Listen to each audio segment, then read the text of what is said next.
welcome back to another episode of Off the Cuff. We got a good one today, exciting guest. Sir, it's great to have you on. Introduce yourself to our listening audience here. Good morning, everybody. My name is Kevin Rice, and I'm the new Clery Act compliance coordinator. Hey, I think we're going to hit the road. Let's hit the road. Kevin, go on, have a seat.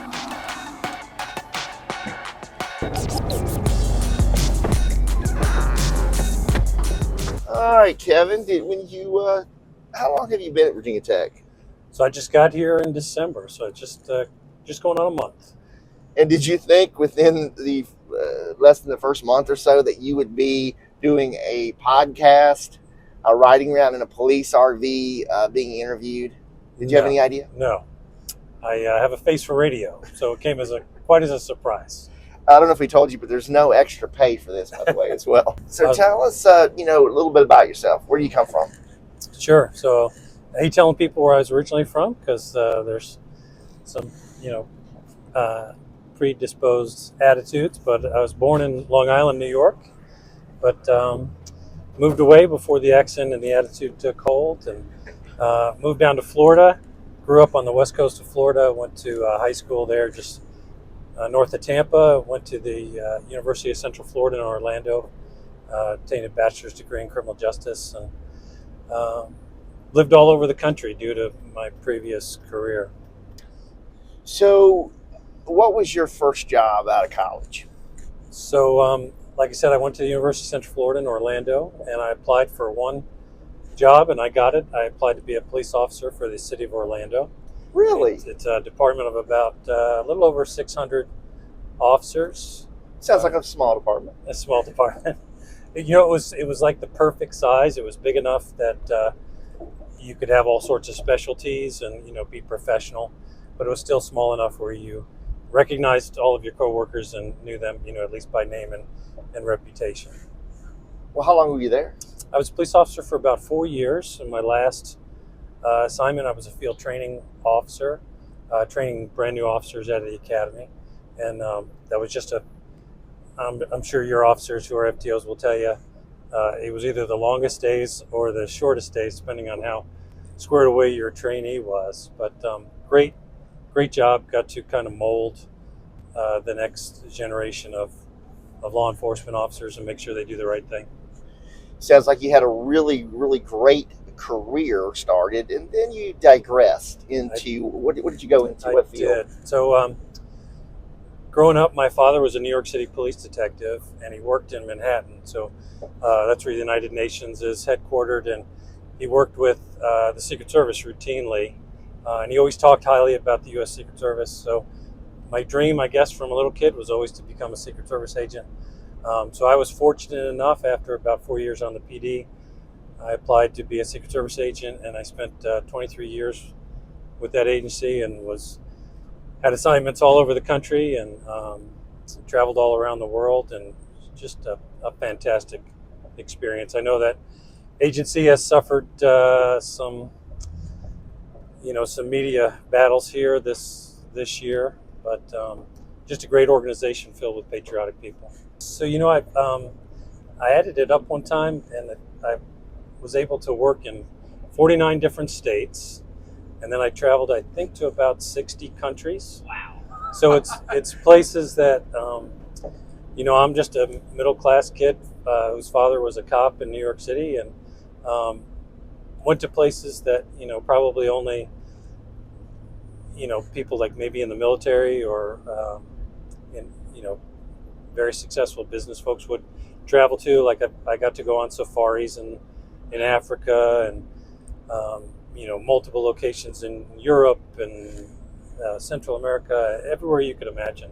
So if you think about it, everywhere where one of our Secret Service protectees goes, so that's the president and their family, the vice president and their family, any former presidents, certain cabinet secretaries, anywhere they go, the Secret Service travels with them. So you basically get to see the world because that's where our government leaders are traveling.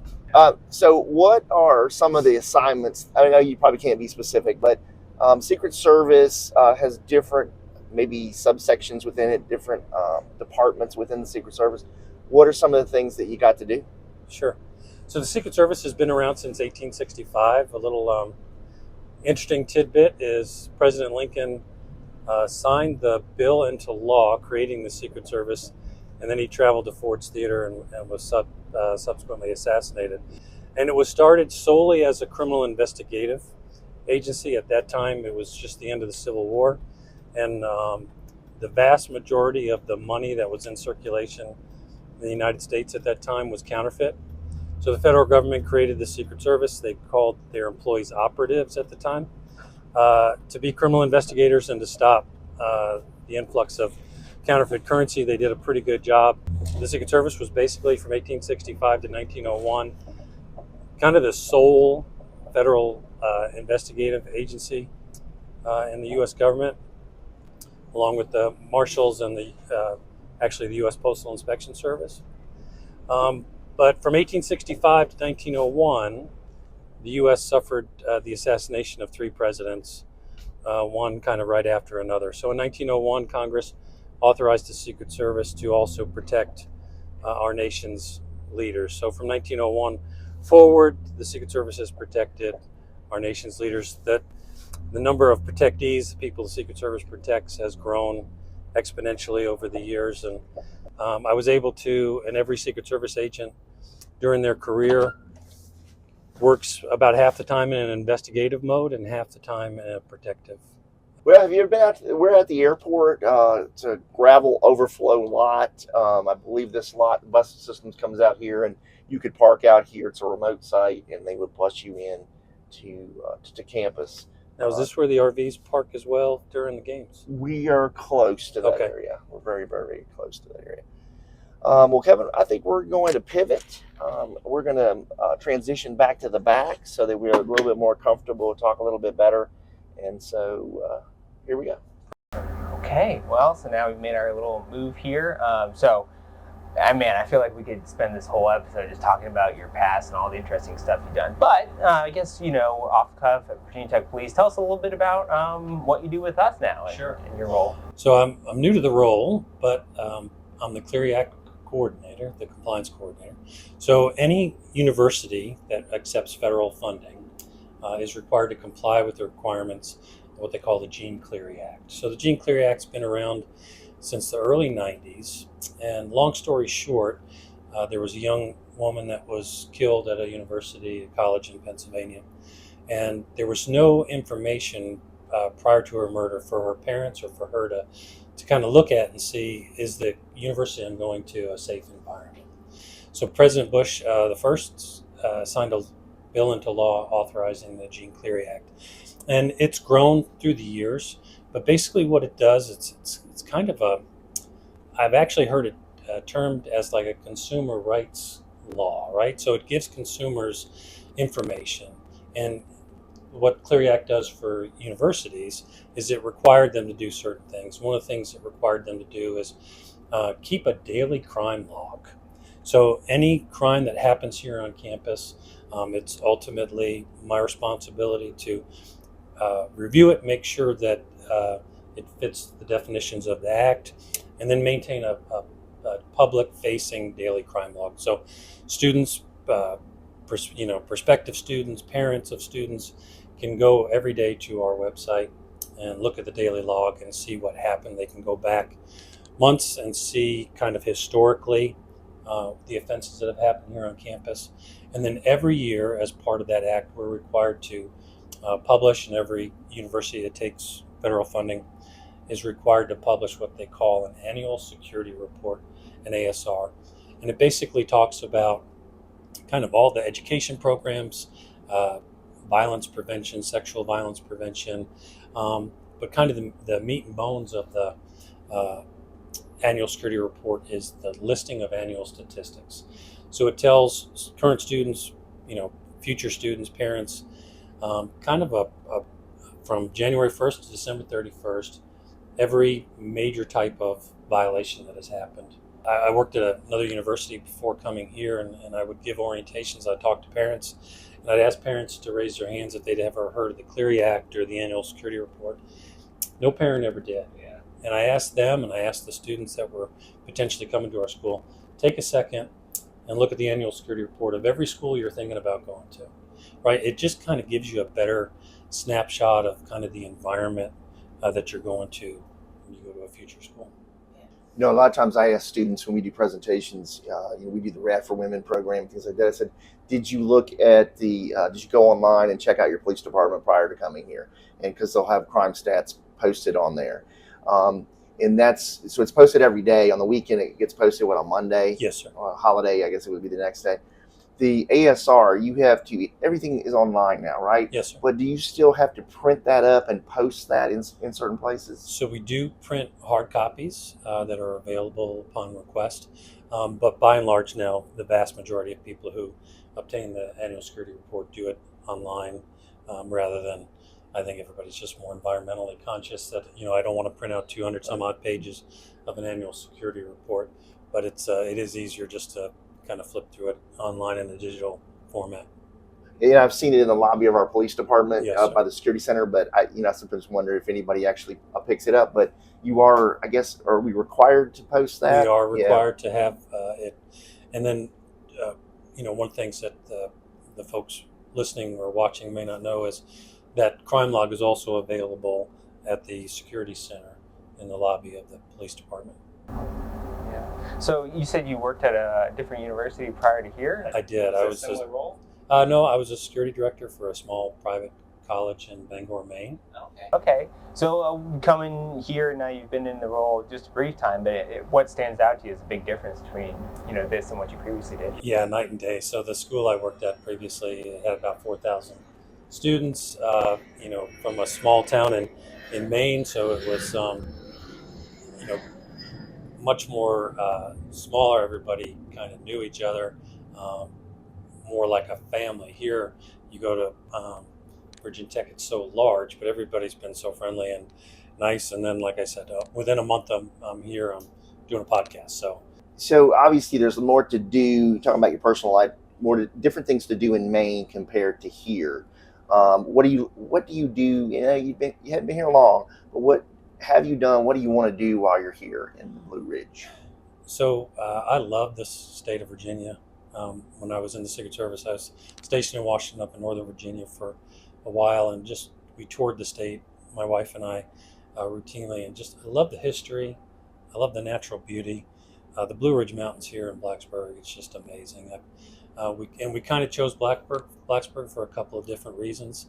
Some of it is the geography.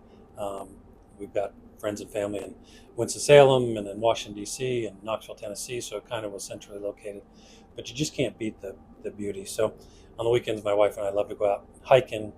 We've got a 92-pound Shepherd rescue mix that we take with us everywhere.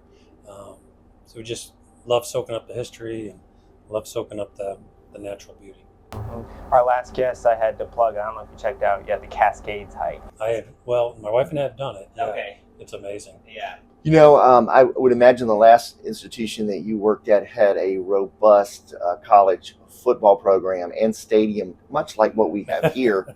And so have you been to a football game, a basketball game yet, or anything? So this is going to sound, I don't know, problematic, I guess, but being a Secret Service agent, I associate crowds with work I've had to do. Right. So I try to stay away from crowds as much as possible. So I haven't been to a football game. My job directly prior to this, I was a threat assessment consultant for the University of Iowa. So they too also had a very large football program, but I stayed away from their. Well, you got to do Inner Sandman one time in Lane Stadium. You just got to do it one time. Definitely. Kind of thing. And in basketball too, not as loud, but it is a good thing to see. Yeah, and I'll have an opportunity to potentially see Enter Sandman in Lane Stadium not too long from now. We won't have to wait till football. Are you a Metallica? I guess I shouldn't put you on the spot like that. What kind of music do you like to listen to? I'm kind of all over the board. I'm an old guy, so I listen to 70s, 80s, 90s, like a little bit of country. But I still listen to all the new stuff on Sirius XM, so Channel 15 and Channel 1 or Channel 2 and 3. So a little bit of everything. So I don't picture you in the pit for Metallica. Probably not a big Metallica. Okay. So now you've got this new role here. anything you're excited about for the Clery Act coordinator? Like, what's the big thing in Clery Act news these days? What are you excited about? Just President Biden, right before he left office, signed a law that made some additions to the Clery Act. That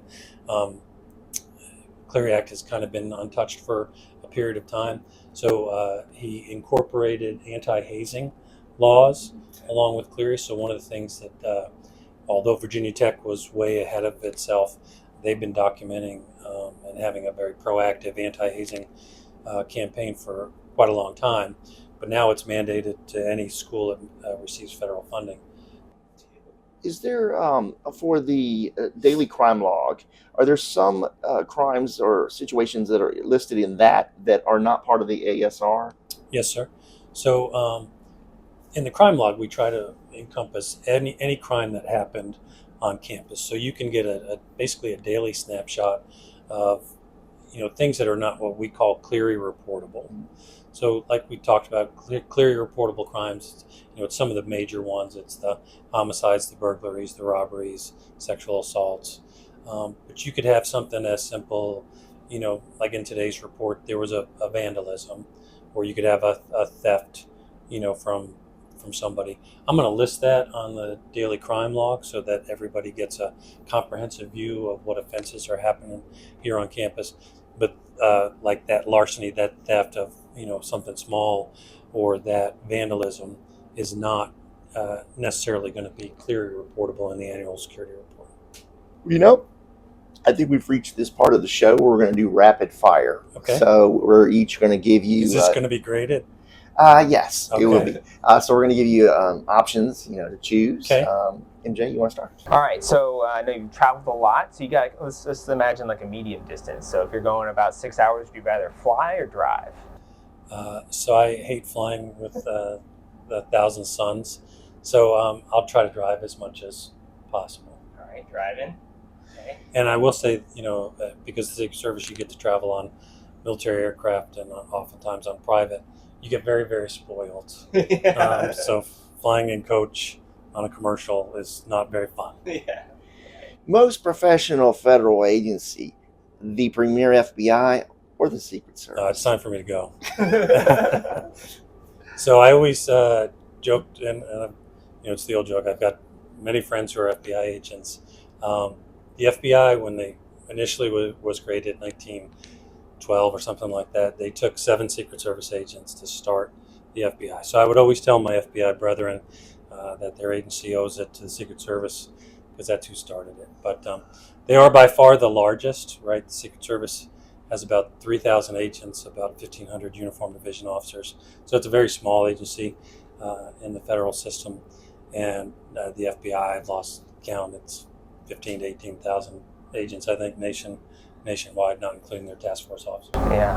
All right, I'll go for a little easier one here. You're sitting on your couch, you'd rather watch a TV show or a movie? So lately it's just my wife and I doing the Netflix, Amazon Prime kind of thing. For Christmas, I got her a subscription to BritBox. Oh, yeah. So she loves her. Yes. She loves her some British shows.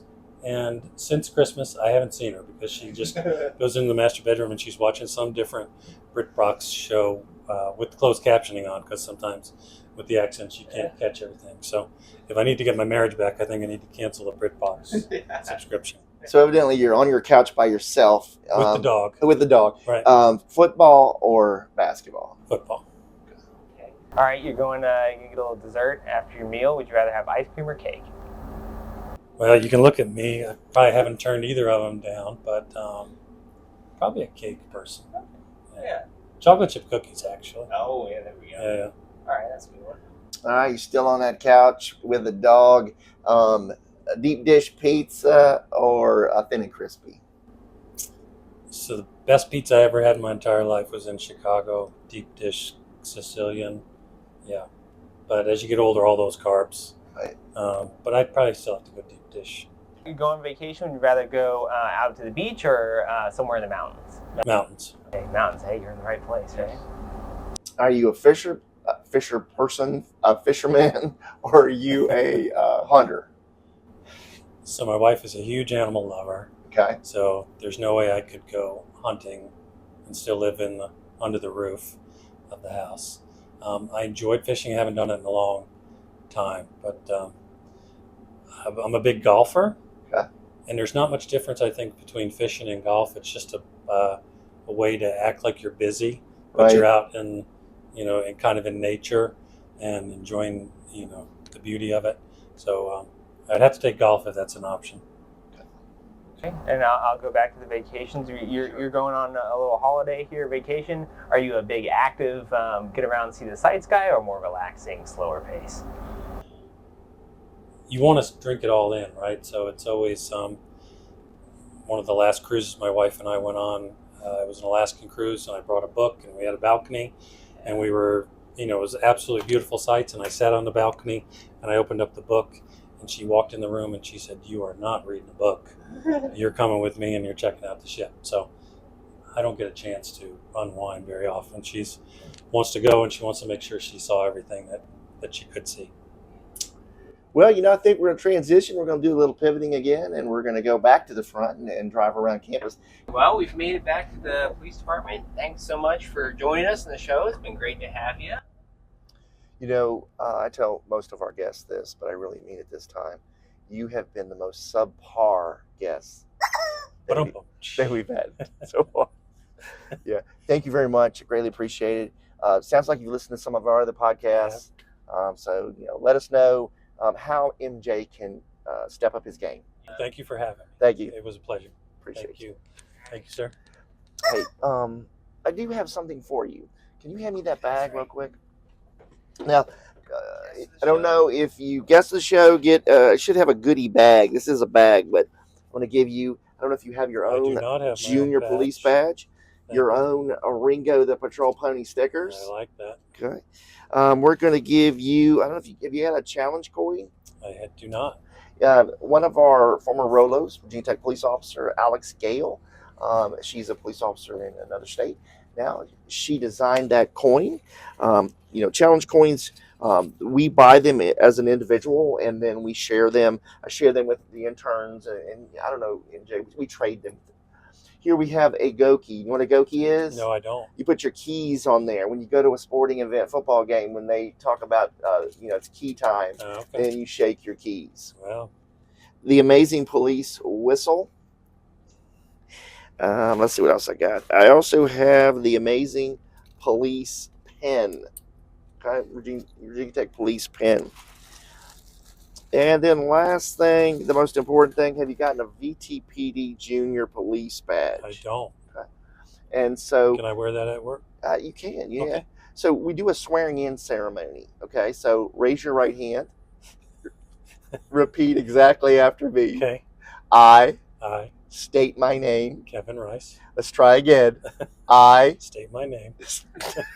understand Understand. this amazing junior police badge This amazing junior police badge means means absolutely absolutely nothing. nothing. It will not get me out of an MJ speeding ticket, It will not get me out of an MJ speeding ticket, a parking ticket, a parking ticket, or anything else. or anything. All right. Thank you, sir. I appreciate it.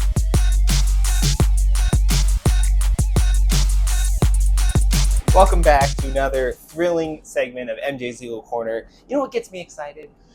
I think the law gets you excited. The Code of the Commonwealth of Virginia. I mean, I really got to shout it out to the legislature. I mean, they give us some good ones. Speaking of which, I brought a good one for us today. Okay. What are you going to throw at us today? I'm going to throw at something good at us. Virginia Code 18.251.3, prohibition against reckless endangerment of others by throwing objects from places higher than one story, and what the penalty is. It shall be unlawful for any person with the intent to cause injury to another to intentionally throw from a balcony, rooftop, any other place more than one story above the ground level any object of causing such injury. A violation of this section shall be punishable as a Class 6 felony. So, what are we talking about here? What's throwing stuff from places higher than one story? All right, dorm rooms, football games, the stands. Some people think they can just, throw their trash off the side, think it's funny for some reason, which, some people think it's funny. It's not. But I think what we all agree is just reckless and stupid. People throw glass bottles. That will get you in trouble. But I bring this, I try and stay topical, relevant to the community. Unfortunately, we had a community member get charged with this recently. Threw something out of a window on campus. He said it was just to do it, and thought it was funny. And our officers tracked him down and charged him because it was off of a higher story, and it was an object that definitely could have hurt or killed someone throwing it, off that. So people will think, oh, I'll get yelled at, I'll get in trouble or whatever, but no, you'll get charged with a felony. Like, it's a big deal. Not only a felony, but you also get referred to the student conduct office, and they have their own process and all that, but they're not going to be pleased to hear someone recklessly endangering the whole community by throwing objects off. So you risk being dismissed from the university, possibly. You risk having to pay a lot of money for legal fees and having to do community service and all the other ramifications that come from that, all for making a stupid mistake. Yep. Right? Yeah, it doesn't make any sense. There's other ways to have fun. Pumpkins, people like to throw those out the window. It's not worth it. People get hurt. Like I said, at football games, we've got cameras, in the dorms. We have other ways of investigating. Like I said, they had a successful one. They tracked this guy down. So not worth it. Not so funny. Find other ways to enjoy yourself and smash a pumpkin with a bat. That's fun. As long as you're safe and careful and not inside the building. Safe and careful and outside. Yeah.